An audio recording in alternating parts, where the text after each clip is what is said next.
Hello, welcome to this video. It will hopefully be posted on Autism Awareness Day, which that stuff always confused me because there's Autism Awareness Month, I think that's in the US, and then there's Autism Awareness Week, which I think is in the UK, and then I think there's World Autism Day, but that also falls within World Autism Week, which I think that falls within the Autism Month.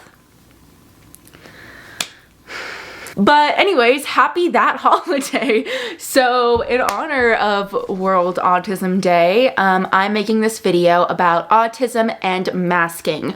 I'm also going to cover shutdowns a little bit. I didn't mean to, but when I was kind of writing my notes in this video, I was like, that's something that I want to go into, but this is mostly about autism and masking. I was just gonna start going on about my feelings and talking about that, and then I realized I was like, just in case people don't know what masking is, I should probably include like a proper definition of it, and I am not one to write well-constructed definitions. I am one to ramble on for more time than you think is even possible to ramble on about one subject. It's incredible the amount of time that I can take up talking. So I did like the basic bitch at a fucking wedding thing where they just are like reading the definition and everyone's cringing, but that's the best I could do right now, and I want to get that out of the way, and then we'll get into my own words. And you know, sometimes the internet does stuff better than you, and you just have to own up to it, and that's what I'm doing right now. Okay, so it says masking is a complex and costly survival strategy. I like that phrase, costly survival strategy. We're getting more into that, and I'm going to be talking about that a lot. Anyways, for autistic people, it generally involves intentionally learning neurotypical behaviors and mimicking them in social situations. Sometimes masking focuses on hiding behaviors that people feel won't be accepted. So I really think that masking is something that goes way farther than just the autism community, but I think that it is especially prevalent and rampant, if you will, within the autism community. I think that a lot of other people that are not neurotypical do this as well. Just because I'm autistic, I can talk about it only through the lens of autism. But if you're not autistic and you aren't neurotypical either, I think that you will find this relatable and helpful. Well, maybe helpful. That's maybe not saying, I don't know about that. I haven't filmed it yet, so maybe it's not helpful. But I think that you will find it relatable. First off the bat, masking is a huge thing and reason as to why so many people are missed. I know that it's the #1 reason as to why I was missed, because sometimes, and a lot of times, it's done when you don't know that you're on the spectrum, when you know nothing about it. And I know for me, I just thought everybody was masking and they were just so much better at it than I was, which I think, if you think about that, that's kind of true. But that's definitely what I grew up always thinking. I mentioned this a lot in my past videos. I obsessively would mask growing up. And especially if you watch my autism and childhood video, I would, you know, lie is a term that I guess I don't like using, but it was absolutely lying, like to my parents or to teachers or whatever it may be, to my friends, about autistic things that I would do and try to cover it up because I just didn't understand myself and why I was doing those things, and I knew that whatever reason it was didn't make any sense to me or them, so it would be better just to try to pretend that wasn't happening. Future editing Shayna here. I knew I was gonna fucking forget something in this video. I felt it, and I did. I forgot something very important, so I'm here to tell you. So I gave some like 2 maybe really big examples of masking, but I didn't like discuss quickly just some like more everyday smaller ways that people mask. Like a really common one is like forcing eye contact, like being super hyper aware of it, or imitating gestures or the way people talk, tone, that kind of stuff. Hiding or minimizing your personal interests, which I do talk a little bit about later, and almost like scripting your conversations or just kind of replying with staple responses that you know are like almost safe. So that's a few kind of examples of masking. There are a lot more, but you know what, now that I'm thinking about it, I feel like one is Yeah, this is going off into a total tangent, but like autism and sleepovers. I feel like everybody's going to completely agree with me that's watching this video that like they cannot handle sleepovers on so many levels. Obviously, like there's the routine element of it, which is major, but also masking. You're gonna have to mask all day and night and wake up masking. I know I couldn't do that and that freaked me out. So like I had a huge fear of sleepovers because of that. Anyways. You hear this a lot, but females tend to mask better than males. And I think that comes more from not that they're necessarily better at it, but they spend a lot more of their time and energy, especially mental energy, focused on trying to mask and trying to mask better. I don't know anything about like what's innately in us gender-wise. I don't even know if I believe in that stuff or whatever it is, but I think that there might be something in females. Either we're told more to fit in or we just naturally feel more comfortable doing so. I think it's mostly that we're told more and it's reinforced in us more, but who am I to say that? In my own terms, masking is basically like obsessively observing your peers, basically how they act, trying to come up with your own set of rules for how they conduct themselves, and then trying to go by those rules that you've made up in your head and duplicate them to the very best of your ability. The problem though with that is that with masking, it's not like you're perfectly masked all the time and you're doing great and you're just killing it socially. No, like if you have autism, like that stuff will always creep through because as I'm reminded a lot, people's emotions and just people in general don't go by strict rules.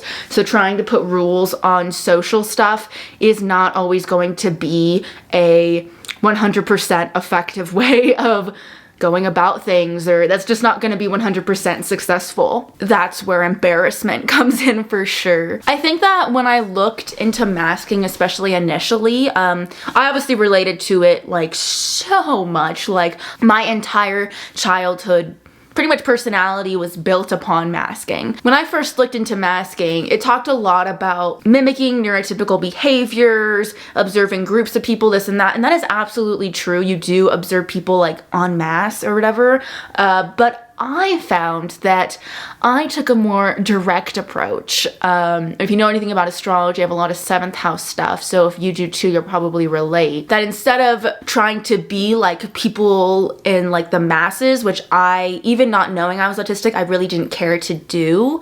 I really didn't mind standing out in a lot of ways, but what I did do was a very autistic thing, I would hyper focus on one person and I would pick someone that I thought was kind of the pinnacle of what I wanted to be and how I wanted to act, and just try to mask as that person because I think that they had everything right and I thought they were doing it all good and they seemed to get the best reception from our peers and I liked how they presented them the best. In layman's terms, I copied. I just really copied the way that a specific person acted. It was usually my best friend. I think this can definitely be for other people, like maybe somebody in the media, like maybe you're really obsessed, or like even like a fictional character in a series. I hear about that a lot. I think that's very common. Or like movies, or even like a trope, like maybe you obsessively try to act like the manic pixie dream girl or something like that. But I think that as people on the spectrum, I think naturally we have a little bit more distaste for people acting in masses. Like I always use this as a thing that I was always like, I know there's something different about me, because whenever you go, and you've seen this meme before, now it's like big, but when I was younger, that wasn't a thing. But if you see like 2 lines and there's like a bunch of people standing in one line and then the other one's empty, all the neurotypical people are gonna go to the line with all the people because that's what everyone else is doing. I always thought that was stupid, and I was always the person of like going into the line with no one there because I was like, that's stupid, why would I want to be like that?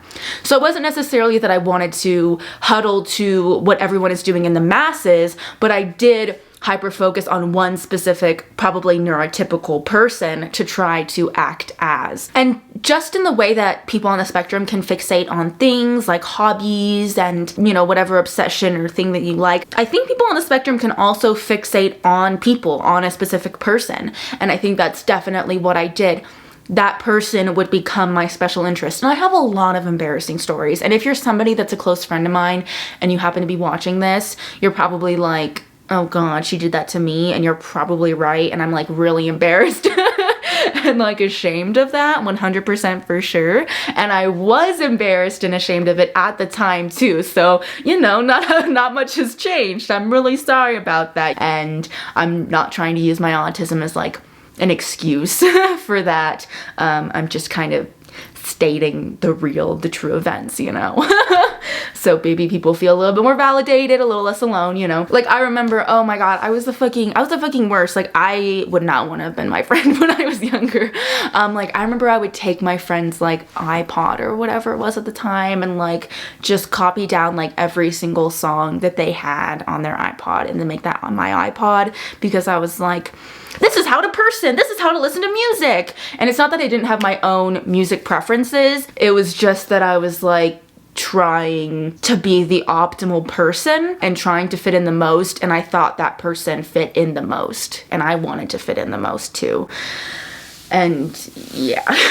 So obviously masking can be obnoxious to the people around you because it's pretty obvious, especially when you're hyper focusing on one person. It's pretty fucking obvious to them and everyone else. And I think you just kind of wind up now, instead of being seen as like this weird social outcast that doesn't fit in, you're seen as just like a copycat, a try-hard. That's not the healthiest thing to be. And obviously masking goes a lot deeper than just copying your friend's iPod or watching all the same movies. I think honestly, another example of masking I didn't do because I didn't like movies as a kid because I didn't understand them, but that's a whole other thing. Movies made me mad because I just didn't understand why people were doing the things that they were doing and why they were making the choices they were, and it would make me really mad and I would not want to watch them because I couldn't like emotionally relate to any of the characters ever. I think that people might also get really into like pop culture. Like I think that trying to like watch and stay relevant to all the current movies that are coming out, staying relevant to all the drama,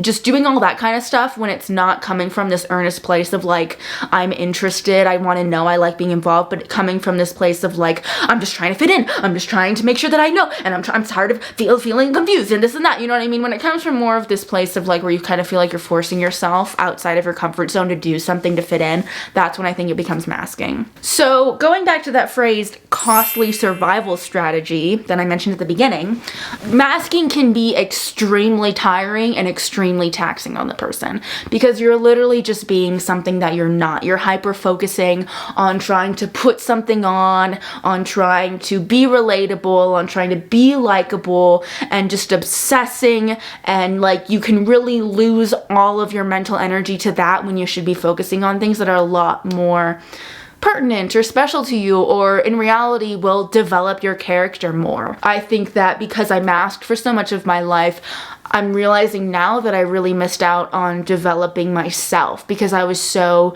obsessed with developing my mask, I guess, that I didn't learn about the things that I really liked. I had trouble learning about how I really acted, how I really want to act in scenarios, and how I really want to go about conducting conversations, who I really want to be around, and this and that. You're really forced to forget about yourself when you mask. You don't really get to socially develop because you're obsessed with, you know, analyzing, is what I'm saying right? Is what I'm doing correct? How is everybody looking at me? Trying to obsessively see yourself from another person's perspective, that you never just get to focus on yourself, what you want to say. Do you really like these people? How do you feel about what's going on? Like, I think you can also lose touch with your feelings as well because you are so just living a life that is outside of yourself. Oh my God, and hyper analyzing for sure. I would hyper analyze every fucking thing that I did, every fucking thing that I said, try to see it from everybody else's perspective, try to understand everybody else's perspective, just being in the shower, just like racking my brain over things, you know, subconsciously being like, did I mask well enough or did I not? Oh, now I'm so embarrassed in this or that. As much as it is a coping technique for autism, I think it does a lot more harm, especially in the long run, when you're doing it daily, when you're doing it super consistently, because in the long run, you won't find your proper social footing through an embarrassing trial and run period. Now you are still consistently embarrassing yourself when you're masking, because there are the times where no matter what, things are going to show through. but you don't get to find yourself. Like I said, I keep mentioning, like, I feel like I really missed out on a lot of self-exploration because I was so masking obsessed. And that goes into like bigger things. Like obviously we try to mask our social awkwardness or this and that, but also I think a big thing that we try to mask is trying to cover up more physical signs of autism, and one of those big ones is meltdowns. A meltdown is so extroverted, it's loud, it's a huge obvious indicator that something's different with you, and it can even get to be sometimes violent. That I think that this is one of the biggest things that people on the spectrum will mask. Like I know even me now, knowing what masking is, really trying to demask or unmask myself, really trying to be myself and get more comfortable with it. Masking is something that no matter who you are, no matter where you are, no matter what the situation is, you'll need to mask your meltdowns sometimes. That's just shit that, especially if you're like me and you do have violent meltdowns, you can't be having in the middle of a Target. You can't be having in the middle of a fucking job interview. You need to mask it, you know? And that's what I think a shutdown is. And I know that this video isn't really about shutdowns. I kind of mentioned this at the beginning, but I think that they really are more of a symptom to masking a meltdown than we realize. When I was younger, I used to have meltdowns, and then when I got into high school, I didn't know that this is what I was doing, but what I was doing was, in order to mask my meltdowns, I would turn them into a shutdown. Meltdowns are very, like I mentioned, they're extroverted, they're loud, you're crying, you're screaming, you're hurting yourself, you're hurting other things, you know, you're just basically going as berserk, is a weird way to put it, for who knows how fucking long. Like that shit can last for forever, or at least it feels like it. What you might do, or like what I know I did, like I said, especially during high school, that was like peak shutdown hours, you know, is do the opposite. Okay, so I know I'm gonna have a meltdown, so what am I gonna do? Instead of freaking out, the only way I can stop a meltdown is by completely shutting myself off and having a shutdown. Shutdowns are extremely introverted. It basically, like to me, it feels like I flip a switch, and I mean, I'm probably not as good as doing it now because I'm a little out of practice. I would basically feel like I would flip a switch and I would just like power off. My brain would stop forming thoughts. I would completely stop moving. I would stop feeling any emotion. I wouldn't really be able to comprehend anything enough to be able to say words or process anything, have any critical thinking. And not moving is a huge thing. Like when I'm in a shutdown, I feel like I can't move because the second I move, I'm going to explode. Like explode into a meltdown is what I mean. And this is just a way to not draw attention to yourself and to not make a scene in public.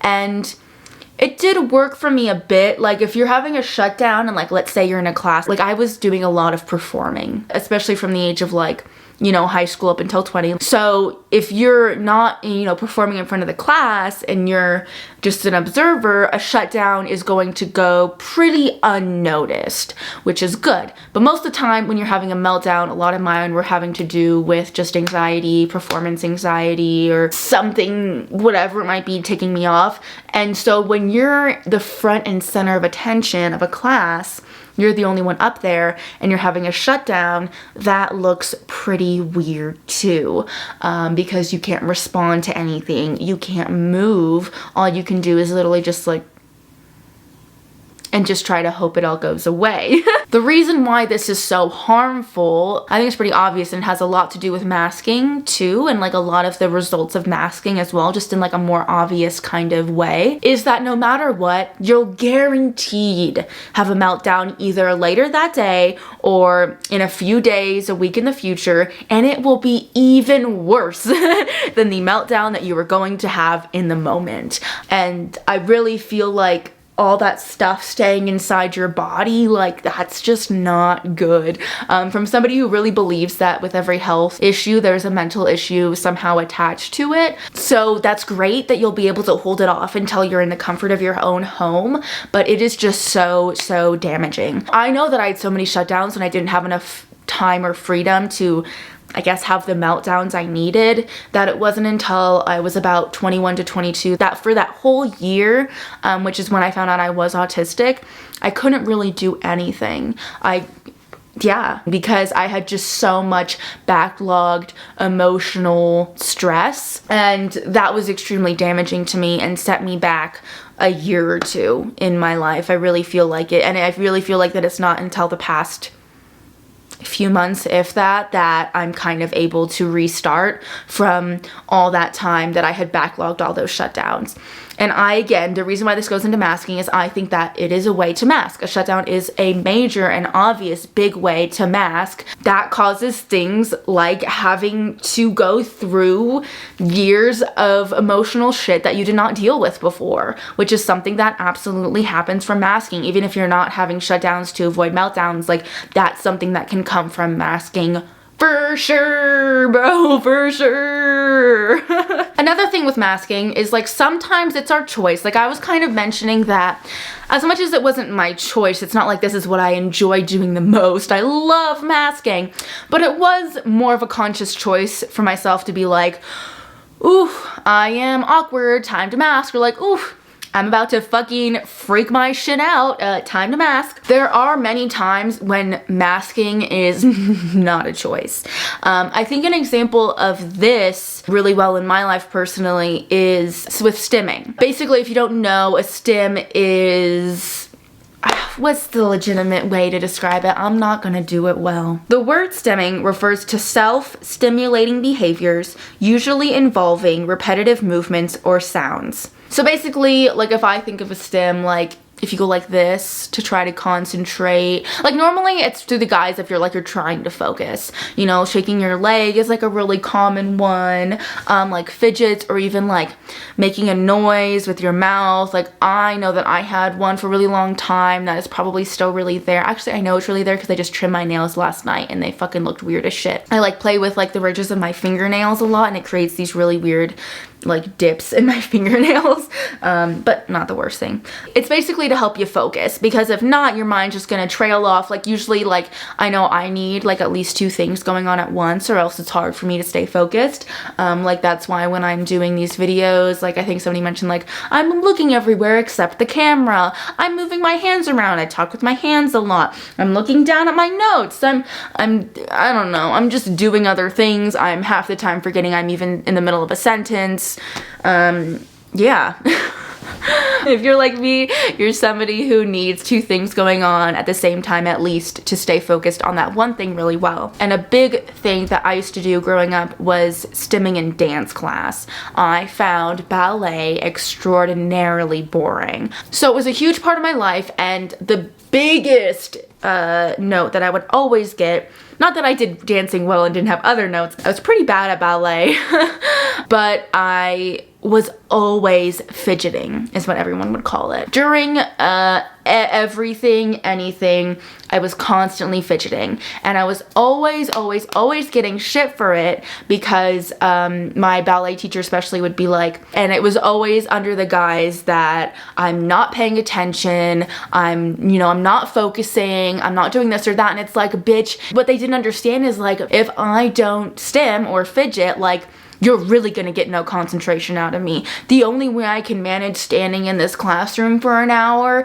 is fucking fidgeting. And so I had to mask my fidgeting, I had to mask my stimming to be able to get my ballet teacher to shut the fuck up about it. And that is a way that masking is absolutely not my choice, and I absolutely had so much trouble with. Like, that's a huge thing of masking. You know, stimming is a very physical, again, it's like a very physical, obvious telltale sign that something's different about you. And it wasn't, again, until I found out what stimming was that I was like, I'm not fidgeting, I'm stimming. And I'm like, damn, I wish I had the vocabulary. Not that my dance teacher would care. Ballet teachers are brutal, we all know this, okay? Masking is really harmful, especially if you're doing it extremely consistently or exclusively, because you lose so much of yourself, you lose so much of your personality, and it's exhausting. It usually results in an inability to really do or say much. I know that so much of my shyness and my inability to to understand how to talk in groups or social settings and an ability to approach people. Like, yes, that comes from my autism, but that also really comes from masking for so long that I didn't get that kind of trial and error, that I don't have the confidence at all to do or say things. Like, I really don't know how to interject in a group conversation. I don't know how to add to a conversation that isn't about my special interest. I don't know how to just have small talk with people, because when you're masking, you're so obsessed with not saying the wrong thing, not doing the wrong thing, that you just really become a shell of a person. That sounds like such my Cancer rising. I literally said shell of a person. And when I was younger, masking didn't matter as much because I was in after school activities that were very social. And so I could talk about what was going on. I could talk about my special interest, which was probably the after school activity that I was doing at the time. Like, I had things to talk about, but now I really don't have anything to talk about that's not autism or astrology related. Also, masking can induce meltdowns in itself, like just keeping yourself under wraps for so long that it can be an overwhelming thing, and that can cause a meltdown. And then in that meltdown, you might need to cover it up by having a shutdown, which will only cause more meltdown, more emotional harm, more mental harm. Obviously, I am not saying that you should never mask or that there aren't times where it really is necessary. Like I mentioned, like in a job interview, when you're meeting somebody's parents for the first time, when you're meeting a group of people for the first time. Like, yes, there are times that you need to mask, and that's okay, but it really is important to not mask all the time, especially like making sure that around your close friends, around your close family, you are not masking is really, really important. I know that I've had to end a relationship or two because I had to mask around them all the time, and whether that's their fault or not doesn't matter. It might not be their fault. It probably wasn't their fault. I just know that I have to mask around them. I don't want to be around that person. Like, I had a huge autistic burnout from masking so much. I'm not going to put myself under those circumstances again, and I definitely don't want to kind of lose 2 years of my life to it. However, like if I had a job interview or something like that tomorrow, or as my first day on the job, yeah, I would mask and I would be fine. That wouldn't take years off of my life. Masking for a day is fine. I can do it. It's chill. Masking for literally years, yeah, that's not fucking good. Masking for an entire relationship that you have with somebody, that's not fucking good. And I know also everybody has different relationships with their family, and I know a lot of people on the spectrum don't have an accepting family to it, and you feel obligated to mask in front of them. I don't know. That goes into a more complicated thing. Everybody has their own individual family dynamic. When you're home, you need to try and find ways to not mask. You need to try and find ways to decompress. I know that in high school, like, I had a really long drive home, and I would always just basically cry and have a meltdown every drive home so that I didn't have one in front of my family, but at least that gave me some time. Like, I would hide in closets and I would have my meltdown there that needs to get out. And another thing, if you were like me and you masked for the majority of your life, the lines are going to be really blurred over what's you and what's you masking. And that's when things get really, really scary, and when you need to take some time out for yourself. And I feel like in every video about autism, I'm always like, you need to take some time out for yourself. You are really going to have to rewrite yourself on how you act, figure out what is you, what is masking, redevelop yourself. Like, I know I even felt like I needed to redevelop my sense of music, because like I said, that was like a big thing that I did growing up, was just like copy people's music, and I needed to completely not tell anybody what music I listened to for a few years and keep that to myself, just so that I could understand what I really like and not be confused with what somebody else likes. Like, now I'm a lot better, and I let, you know, my friends' music taste inspire me, and we may like the same song, and that's fine. But now I know if it's that I like the same song and I genuinely like it, and not just that I'm just trying to fit in, I'm trying to mask, I'm trying to be them kind of situation. A way to kind of go about masking that I think is the best, but also talks to somebody with privilege, is if I feel like I'm going to have a meltdown one day, I won't go out. Or if I've had a meltdown that day, I'm canceling my plans. I'm canceling anything that I was supposed to do. I'm not going outside. I'm going to let myself have that meltdown. I'm going to let myself have that day. And that's why I mentioned this is not a luxury that even I can always do, that you can always do, you know, but if you are able to, even if it involves literally calling out, sometimes that is the best thing to do. Like, let's take work as an example. If you have a meltdown or you feel a meltdown brewing, if you go to work that day and you have a huge meltdown and customers freak out about it, or you make yourself look ridiculous in front of your boss, or you say things to your boss you shouldn't, you say things to people you shouldn't, that's going to fuck up the rest of your job there. Whereas if you called out, yeah, that would be maybe a strike. Yes, that would be a problem, but it would just be a normal, you know, neurotypical problem. Whereas if you were in the next week, it's fine. It's not going to permanently damage your reputation at that job or at future jobs. But if you did go, that 100% could damage jobs for the rest of ever, you know? So as much as it's obnoxious to do, it is sometimes the absolute smartest thing to let yourself do. This is masking in a way because you are trying to avoid social situations. You are trying to censor yourself in front of people, but I think that that's a healthy way of masking. It's being honest to yourself. It's letting yourself have that emotional day. It's letting yourself have that mental health day. It's keeping other people out of your path of wrath, you know, or whatever it is. And everyone's happy. So yes, there are ways to mask that I think are good, that I think are helpful. But most of the ways that we go about masking are quite the opposite of that. I think that the most common way that we think of masking is like, oh, going to work anyways and trying to mask it. Whereas I think that's just so much more harmful. So I think that's my whole video on masking. I'm sure I missed out a lot of things, and I feel like I'm gonna have some photo booth inserts for this one. Happy World Autism Awareness Day. I've got a bunch of links down below. I have my stupid Instagram that's there for no reason. I have an astrology TikTok page. I have another astrology YouTube channel. I've got a Depop shop if you want to buy my clothes. And yeah, that's all for today. Thank you again for watching, and I'll talk to you next time. Bye.